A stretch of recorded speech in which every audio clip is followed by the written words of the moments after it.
Here are some Diddy NBA facts. In 2007, in order to get the most All-Star fan votes possible, Gilbert Arenas paid Diddy $2 million to throw a massive party in order to drum up attention and make the All-Star starting lineup. This did end up working, as Gilbert Arenas received 1,454,166 total votes, and he barely edged out Vince Carter, who got 1,451,156 votes, so he won by 3,010 votes, making the All-Star starting five.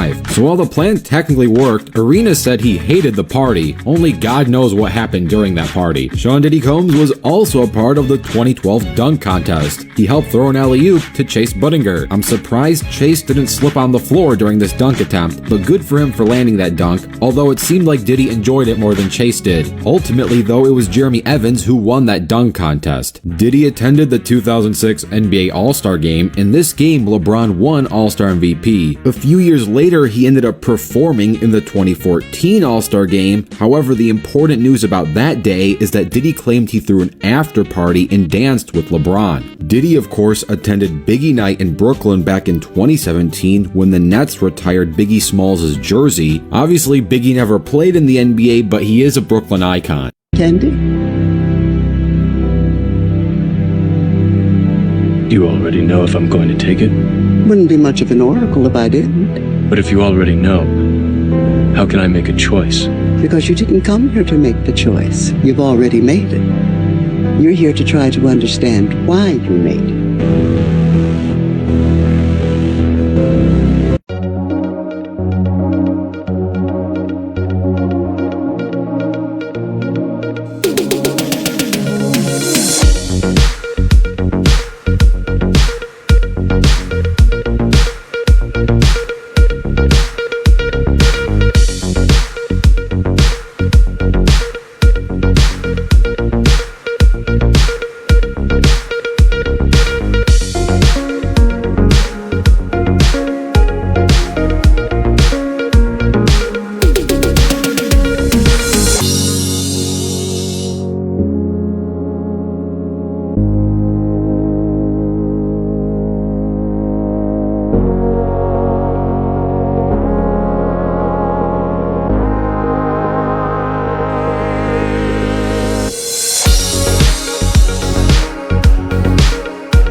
Welcome, my friends. My name is Antoine Phoenix, and welcome to my RP experience. Peace and love to all my brothers and sisters out there. Thank you for hitting the like button, subscribing, sharing, and turn on all notifications so you know when I have a whole new video up. I got a little distracted right there. Today's video we're still on the P. Diddy thing. I have a video that I'm working on, but it wasn't coming out exactly how I wanted. So I really want to do that video first and then the P. Diddy thing to give you guys a little bit of a break, because I'm pretty sure y'all getting flooded. But this one was easier to put together, so I opted to let this one be the first one that I do. Plus, I want to get a video out as soon as possible, because, yeah, I've been dragging lately. I got down from my video per day, but I noticed I have to promote it at the same time. Otherwise, I don't get as much viewership as I am expecting. So that's a little bit of a pressure on myself. That's why I guess sometimes people have teams. Anyway, today's P. Diddy video is about how did we get here? Because P. Diddy has been doing this for about 30 years. He's been having freak offs and doing this particular thing. Why now have the feds come to get him? Now, there's multiple things going on, because I always think when the feds come after you and you owe money, they don't come when it's a small amount. They come when it's a huge amount, where they're going to be taking a lot of your stuff. So at the same time, I wonder if they just wanted things to stack up and didn't do it. But I always do think is more to it, because whenever I notice something happens when someone gets taken out or there's a rumor split.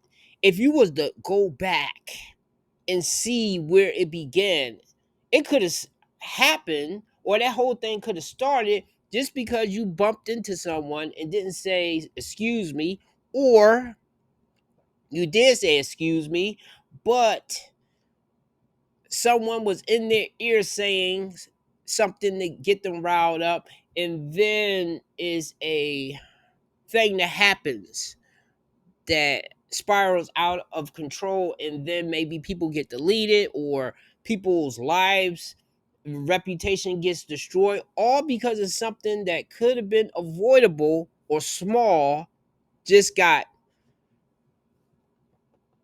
out of control. But I'm also a person that believes in karma. So I notice if you're doing bad things, it seems like you can do a lot of it, but eventually it comes back. And when it does come back around, it seems like people really get it. And people that don't believe in karma is only because it's taking a while, because it's stacking up like with the feds before they come get you. It's stacking up, maybe giving you a chance to redeem yourself. And then when it gets totally out of control, there's no coming back. So I have two videos here. One's by Antoine Daniels, and another one is by a creator. I'm probably going to put his name down below somewhere, but he mostly focuses on the hip hop world. So we're going to go back a year ago of when P. Diddy sued the Ciroc company. Well, he came up with the name Ciroc, but there was a company, a liquor company, that owned that, basically. So let's see that first. All right, man, could it be the end of Diddy's Ciroc reign over the vodka empire? Well, Diddy goes to war with Ciroc co-owner in a battle over racism. This is worth billions of dollars. Now, Diddy filed a lawsuit against the alcohol company Diego, accusing his longtime business partner of racism. Now, Diddy is taking his affairs to court, going after the company Diego for mishandling his Ciroc vodka and De Leon tequila brands. Now, Diddy accused Diego of racism in a lawsuit filed just on Wednesday, May the 31st. Now, the Bad Boys record exec claimed that the company neglected his liquors in favor of brands backed by white celebrities such as George Clooney, right? Now, rather than equal treatment, Combs is saying that Diego treated Mr. Combs and his brands worse because, he is black. Now, Diddy's lawyers argue, right, per The Guardian, that Diego had typecast, Ciroc and De Leon, apparently deciding they are black brands that should be targeted only to urban consumers. Now, Diddy said Diego failed to provide enough financial support to his brands. He sought a court order to secure equal treatment from the company. He also intended to file a separate lawsuit in search of billions of dollars in damages, right? Now, and here's a quote, right? Cloaking itself in the language of diversity and equality is good for Diego's businesses, but it's a lie, Diddy's lawyers contended, per the Associated Press. Now, while Diego may conspicuously include images of black partners in advertising materials and press releases, right? It's only words only provide the illusion, right? It only provides the illusion of inclusion. And this is per Diddy's counsel. Now, Diego denied Diddy's allegations. The company downplayed the lawsuit, calling it a business dispute. They went on to say, Diego Company, right? We are saddened that Mr. Combs has chosen to recast this matter as anything other than other than that. While we respect Mr. Combs as an artist and an entrepreneur, his allegations lack merit, and we are confident that the facts will show that he has been treated fairly. Now, Diddy began working with this company, if you guys can remember, back in 2007, becoming the face of Ciroc. He partnered with Diego to buy De Leon back in 2014. And yeah, look, this is crazy, right? Because, Diddy, I will argue and say him and Jay-Z, I would even say Diddy, honestly, is probably one of the biggest black celebrities ever to promote liquor, right? And to do it on a mass scale. Him and Jay-Z is like neck and neck. But I mean, that Ciroc is a household name now. Like when you think like we getting some Ciroc, Ciroc. He was doing the same thing with the DeLeon, tequila brand. And then he had the other Ciroc, I think it's the VSOP or something like that. He mixed a little brandy cognac. Something he had going. I was trying to get my hands on. I couldn't get my hands on it. So hey, I don't see Diddy doing this type of lawsuit if there wasn't something there. He's pretty much saying, look, you're only trying to, target black consumers, right? When he wants this brand to be a global brand. And honestly, I don't know like the demographics of who buys Ciroc, but I would go out on a limb and say from my own observation that I see all types of people drinking Ciroc, but again, I'm not, privy to the numbers of the, the consumers, the demographics that's buying his product. I'm not privy to that, but I'm just going off of one person's opinion with the whole situation. But hey, if he's taking this to court, following, along the lines of what Jay-Z did against the company he was partnered up with, hey, man, I support him on it. I support him, 100%. And I hope that if there's any wrong that is done, that he, is given just compensation. It ain't the first time we see something like this, right? And I'm not going to, say because it happened in other aspects of life that it happened here. I'm going to wait for the facts to come out. But I would not be surprised if what Diddy's saying is 100% dead on balls accurate. I would. Pause. No Diddy. Okay, so there you go. A year ago, P. Diddy was just living his life, doing his thing,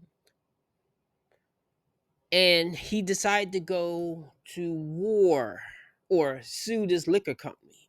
Now, why exactly did he decide to do that? And how does that connect with where he is now in jail? Hold up. We're going to get to that. But I wanted to show, as this creator had covered a year ago, P. Diddy was moving in that direction and people was supporting him. And who knows, maybe it was racism involved. Or maybe the people, they want to pay him, but they did not want to give up ownership for whatever reason. Probably skin tone, but I look at this as a thing of if you have a football team and then you have a player that you pay, and then that player turns around and say, hey, I want to own part of this team. I'm pretty sure the owner's going to look at him like he's crazy. I'm pretty sure liquor goes differently, but I'm applying the same principle. This will come more together with this video that I'm going to share right now by Antoine Daniels. I'll be right back. So 50 Cent recently appeared on EYL, and I only want to spend about 10 minutes on this. He recently appeared on EYL. Actually, he was at the last Invest Fest, and he was giving his thoughts on Diddy and the whole situation, and I thought that it would be interesting to add this. So make sure y'all hit a like for the algorithm, subscribe to the channel, and turn on your notifications. Let me see if I can fast forward it to the spot where he started talking about that. Let me see. Is it that? Is it that?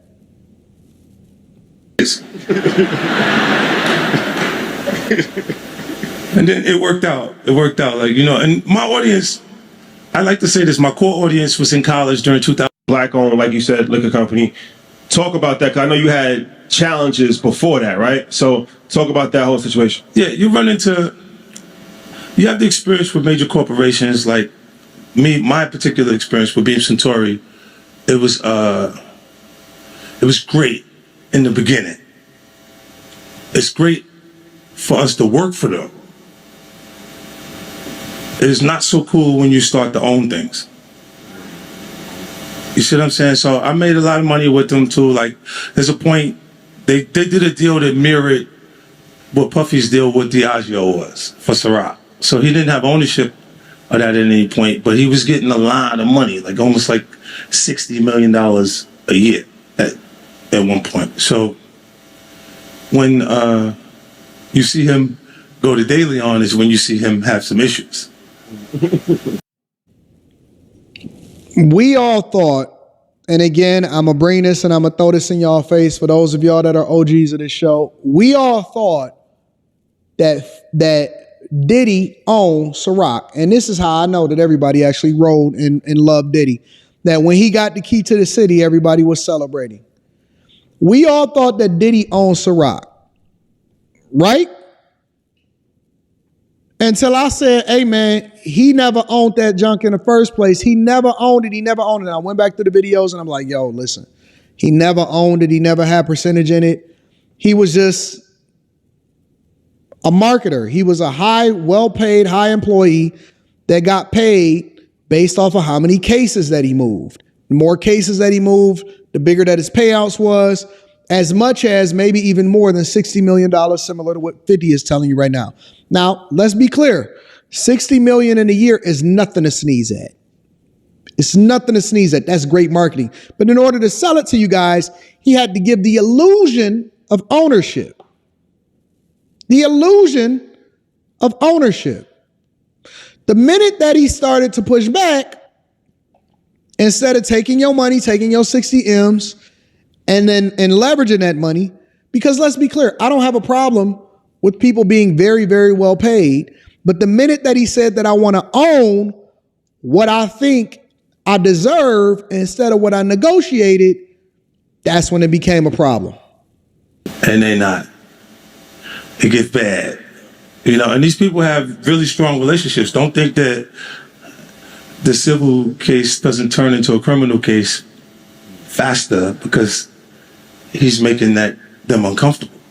Which is the same thing that Ross is doing. It's the same thing that Ross is doing. I don't believe, even for 1 second, I do not believe Luke Belair. Yeah, we got this Luke Belair. It's just that Ross is playing his role because that's good money for him. Ross probably never made as much money in his life in any concert, on nothing. And salute to him because he hustling, he getting it. But I don't believe even for 1 second that Ross owned Luke Belair. And that's okay. It's okay. But the illusion of you owning it is the reason why the community supports it in the first place. You can't tell me that it tastes better than anything else. Most people don't even understand the difference between a cognac and a whiskey. You know what I'm saying? They don't know nothing about that. They just drink whatever their favorite celebrity tell them to drink, and they develop a taste for it, and that's the end of it.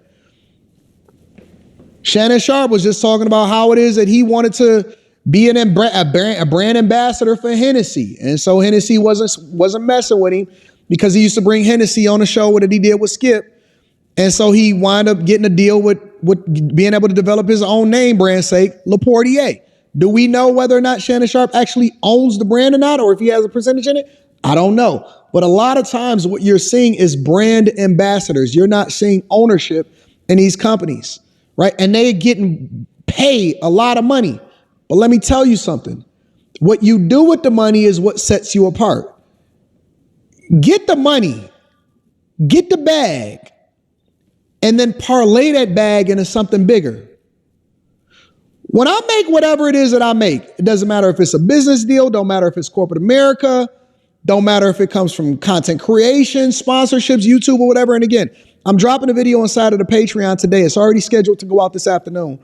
Dropping a video on the Patreon today showing you what my 8 streams of income is. I don't sit on it and just buy stuff with it. I leverage it, parlay it in order to reduce my tax bill, and then I invest it in something that I actually own. The goal is to get the money. The goal is to source the money. You can have ownership in something and it don't make you no money whatsoever. You can own 100% of nothing. I've proved that with other platforms that I've been on before, right? The minute that I left, what is the platform really worth?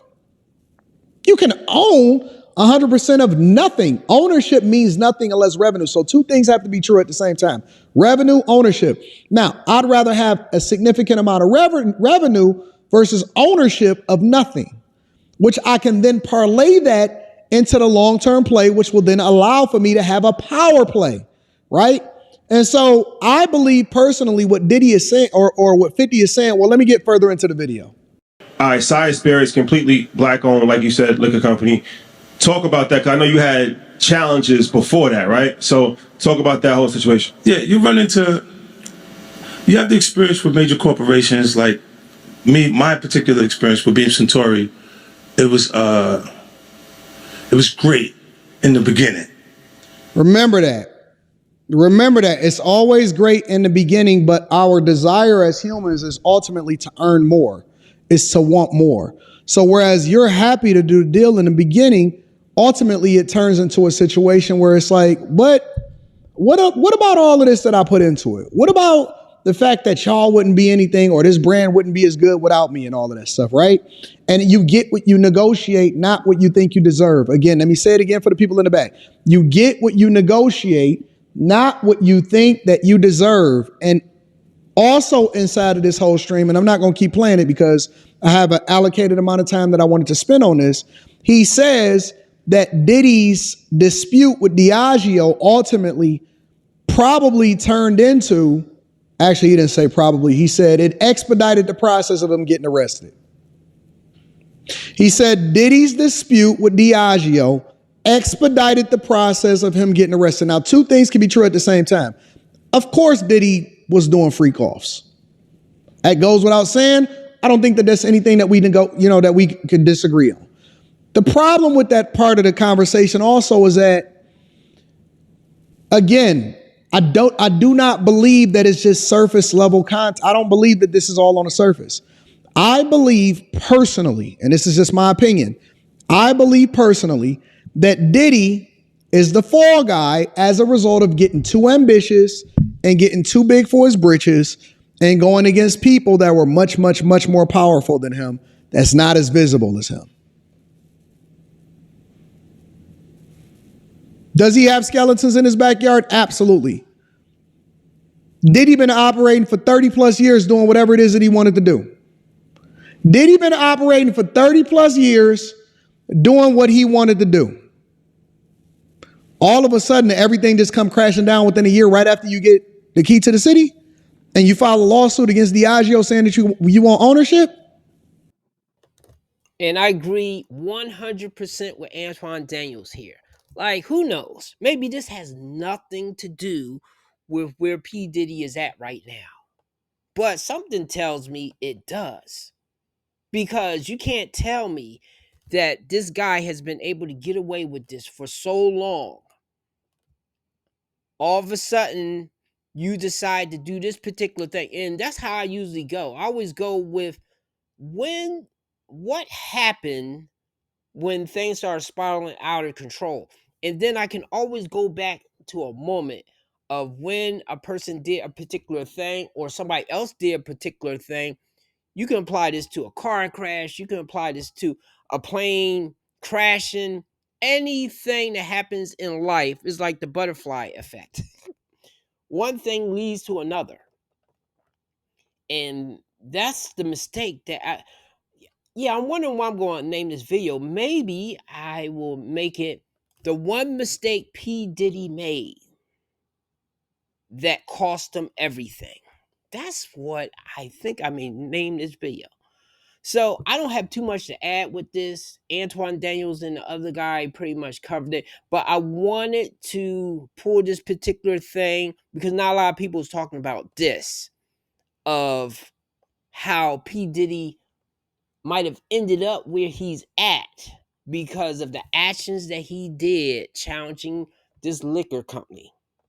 Whereas he was already making money. But I understand people want more and they want to move up or something. Me, however, I would be happy just to get the big paychecks.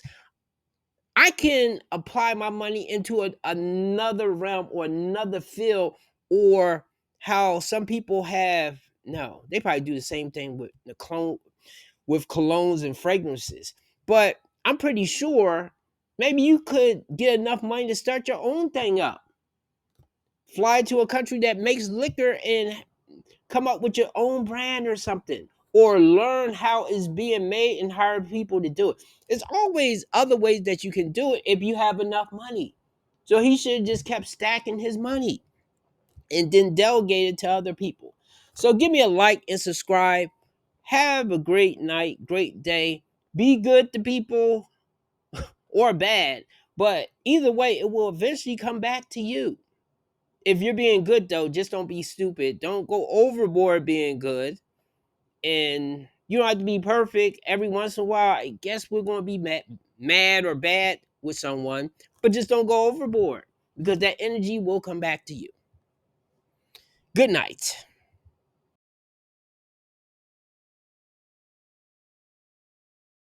And Metcalf just refused to let it go. It was unbelievable how much ground he made up. That had to be 10 yards on a very fast Buda Baker, and he just tracked him.